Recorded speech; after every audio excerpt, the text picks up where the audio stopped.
Hello guys! Welcome back to my channel. This is Michelle again. So today I'm going to teach you how I make my own cookies. This particular cookies is my favorite. I made this hundreds of times. So if you wanted to see it, please stay tuned and I will teach you how I make my own cookies. Okay guys, so pag na-mix mo na yan, the next thing is you put the sugar. This is the brown sugar. You mix them all together. So guys, like I told you, kailangan sa umpisa pa lang ng paggawa nyo ng cream na to, it's better to have the room temperature kasi dun pa lang siya nagke-create ng magandang texture. So the first thing, you put that red sugar, mix them all together, and then put the white sugar, mix them all together.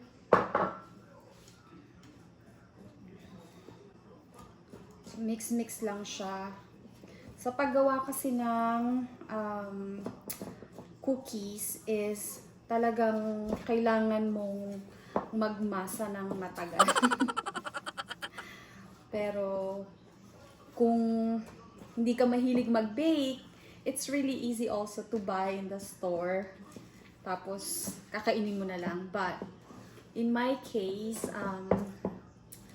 mas masarap kasi pag ikaw yung gumawa ng cookies mo, mas tansyado mo kung ano yung level ng sugar na nilalagay mo, and especially yung mga ingredients na ilalagay mo, kung organic sugar ba or yung butter na ginagamit mo, it's organic, so it's much healthier, especially if you're making it to your family.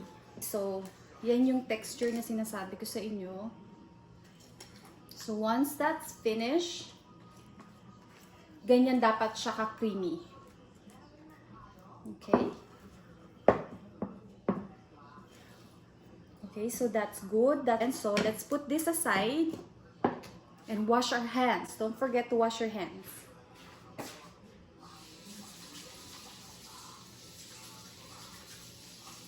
Okay guys, so I transferred the flour so we can transfer this wet ingredients we have. Nabubulol ako. So let's put all that. Huwag nating sayangin. Ilagay nating lahat yan dyan. Transfer ko yung wet ingredients natin sa bigger bowl because we're going to do the dry parts. So yung flour natin, hindi siya yung namumuo-muo. We don't want that one. We wanted to have the para siyang powdery texture. So what I'm gonna do is I'm gonna sweep this. Which one? Alam ko may matrabahong paggawa ng cookies. Let's put this one para hindi we're not making any sounds. Ito yung art guys. So this is almost done for our flours. I forgot to tell you. So for the sugar, I put 1 cup of sugar, brown sugar, and then 1 cup of white sugar. And for the butter, I put 1 cup of butter. And also for the flour, I put 2.5 cups of flour. And then for the baking soda, this is 1 teaspoon. And then I also put cornstarch to make it the cookies is more softer inside.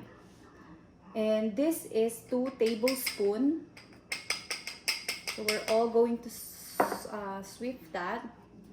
And then last one is 1 tablespoon of salt. But guys, I'm gonna put all the ingredients in the comment below. So once you sweep all that, you put that aside.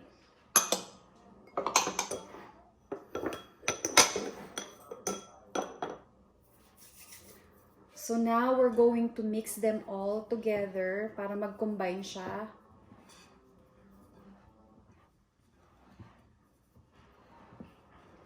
Mix, mix, mix. Well, the next one, you put your own favorite chocolate chips. So in my case, I like to use the one that it's specially for cookies. Like this one. So this one, it's really easy to melt it. This is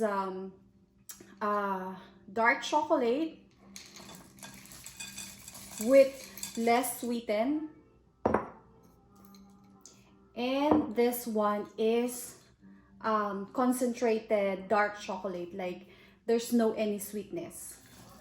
So I mix them both together. And then mix. So for this one, marami ka nang magagawang cookies.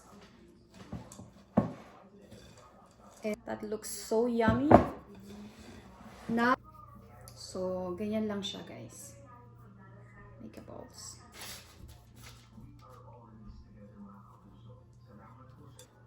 So guys, let me finish this and then I'll get back to you. So guys, this is the last one, and the last one I made this big. So tignan natin kung gaano siya kalaki after we cook this. So for this one, I made 2 big cookies, and I did 2 trays. For all of this, we had 2, 4, 6, 8, 36 na size, medium size, and then I made this 2.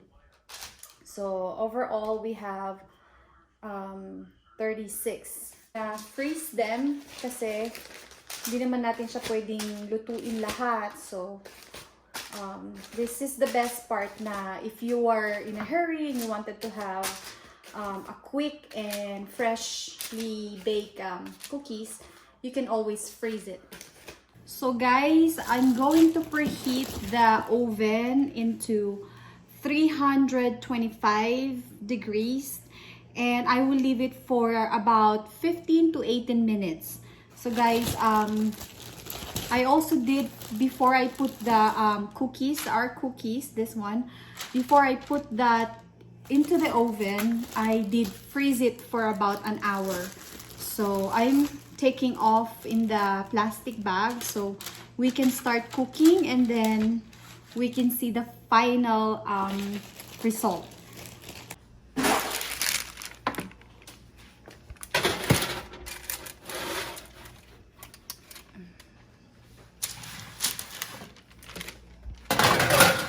Goes to the oven.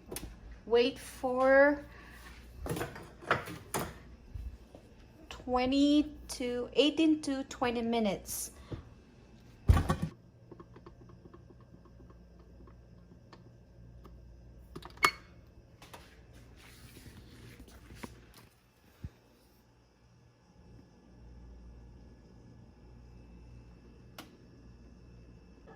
Hello guys, so this is our finished product.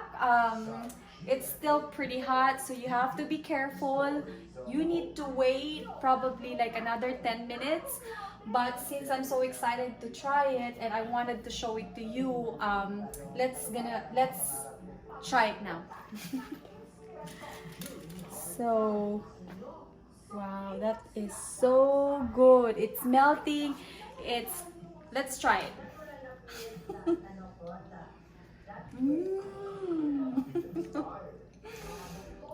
It is crunchy outside and it's so moist inside. So guys, if you like this recipe, I'm gonna finish this.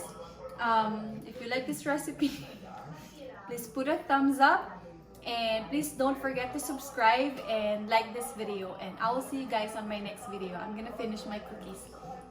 See you, bye.